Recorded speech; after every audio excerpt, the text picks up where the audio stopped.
suis tisserande, donc j'ai plutôt un pied dans la matière.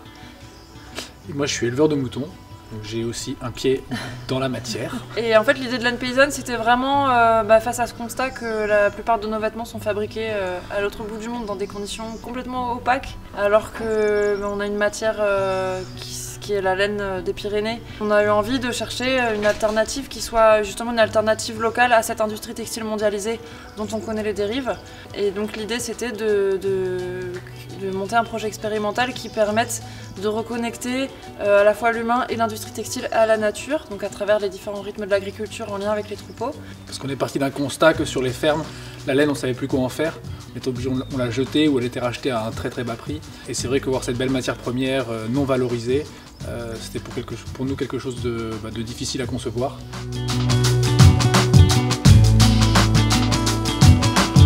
L'idée c'était vraiment d'explorer à travers les différentes races locales qu'on avait ici sur le territoire et leurs caractéristiques. Lanière, c'était d'explorer les différents débouchés. La démarche c'était de créer des débouchés pour les fermes locales. On a commencé par faire du fil et puis après on a testé différents produits finis, différentes transformations, tout ça en local, donc principalement en Occitanie. Donc on a développé à travers 6 races différentes des gammes de vêtements, d'accessoires, de décoration d'intérieur aussi et des tapis tissés à la main dans nos ateliers. Le concept c'est vraiment d'avoir une transparence et une traçabilité du début à la fin, donc du mouton jusqu'aux vêtements. Nos brebis donc, sont tondues une fois par an, donc elles ont tondu au printemps.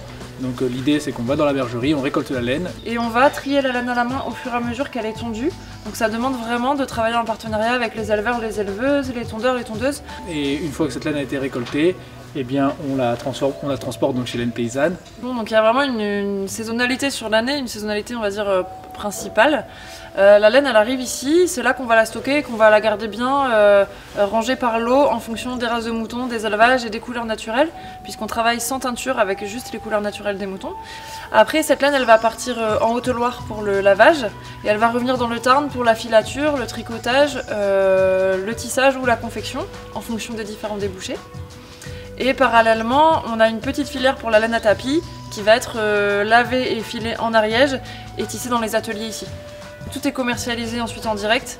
L'idée c'est de trouver un équilibre entre la vente en ligne qui nous permet de vendre partout en France et même un peu plus largement en Europe, mais de conserver la vente directe pour aller à la rencontre des personnes, pouvoir aussi faire de la pédagogie autour du projet. Donc on va se déplacer avec notamment la caravane boutique sur des événements locaux et puis un peu partout en France dans des boutiques éphémères ou des salons. L'idée, et ce qu'on a vraiment voulu faire avec Laine Paysanne, c'est d'inscrire le laine paysanne au cœur d'une exploitation agricole. C'était vraiment de créer cette cohérence entre le milieu agricole d'une part, le milieu des moutons et le milieu artisanal de l'autre.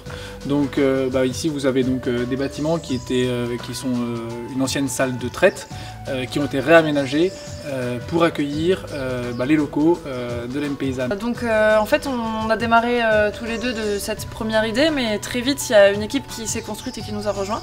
Donc on est structuré en société coopérative maintenant.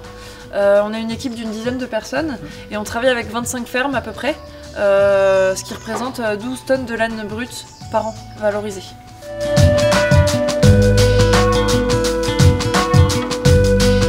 Les trophées pyrénéaux pour nous c'est vraiment une belle reconnaissance de la filière laine en fait comme une ressource et une filière en cours de restructuration, mais en tout cas une ressource qui est importante pour le territoire et pour les Pyrénées. C'est vraiment cette mise en lumière qui permet de dire la laine aujourd'hui elle est importante, elle est au cœur de plein d'enjeux, on a envie de s'y consacrer et le territoire et les institutions aussi locales ont envie d'œuvrer dans ce sens-là.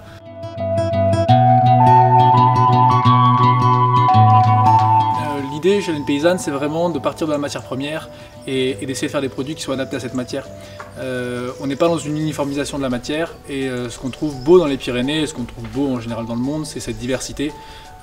Et si on avait un vœu, je pense, à faire dans les Pyrénées, c'est de garder cette diversité de races, cette diversité qui est en lien avec une topographie, avec des aires géographiques, avec des traditions et des cultures, et de faire en sorte qu'on puisse trouver des moyens de valoriser au mieux un existant et préserver vraiment la singularité de chacune des parties du territoire pyrénéen.